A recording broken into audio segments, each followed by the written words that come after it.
Hello plant friends! Thanks for joining me for another episode. And in this episode we're going to talk about the 4 variegations of Monstera deliciosa, or basically the 4 types of variegated Monstera. Okay, so when you're out there and you're looking for variegated Monstera, know that there's 4 types, and you should probably specify, if you're asking around for one, what type you're actually looking for. So let's go through the 4 types. I have them all. They're not all perfect, as you'll see, but let me share with you the ones that I have in my collection. We'll start with the most common one, at least in the US, and that's this one right here. This one is the Thai Constellation, or the Monstera deliciosa variegata Thai Constellation, if you want the full name. The variegation is sort of speckled about, and it's more of a creamy color. It's like a creamy yellow. In the US, it's probably the most readily available. A lot of the times you'll find them in your exotic plant nurseries. They'll usually come probably around this size or a little less. If you find, one of the bigger nurseries, sometimes they'll have a much larger one. I shared my larger one in my last video, so if that's something that you're looking for, you can look at that video. Just know that the bigger ones tend to be a lot more expensive, but again, a lot more impressive. So this one is referred to as the Albo variegation. Some people call it the Albo borsiagna type or version.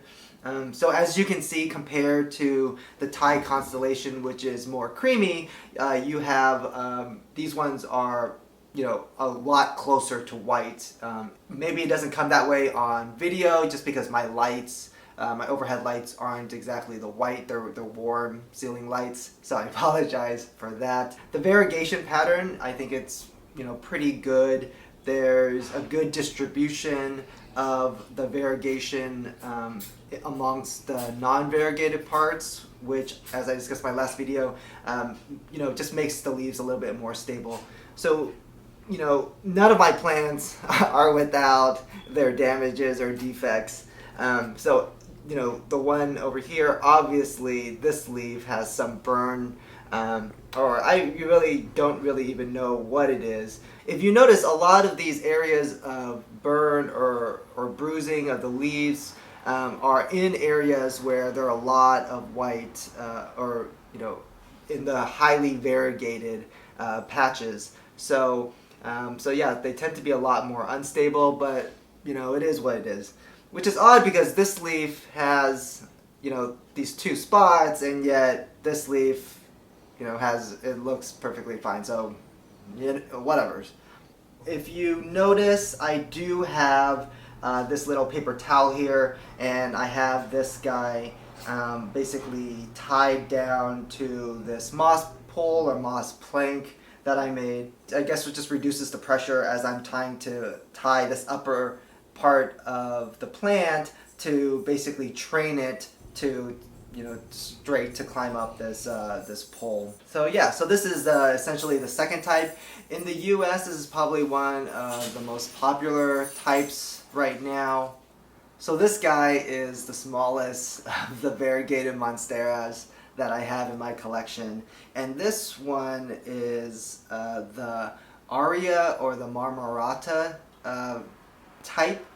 So this one is more of a yellow, and if you compare that, to the Thai Constellation, the Thai is creamier, the Albo is whiter, and this is yellow.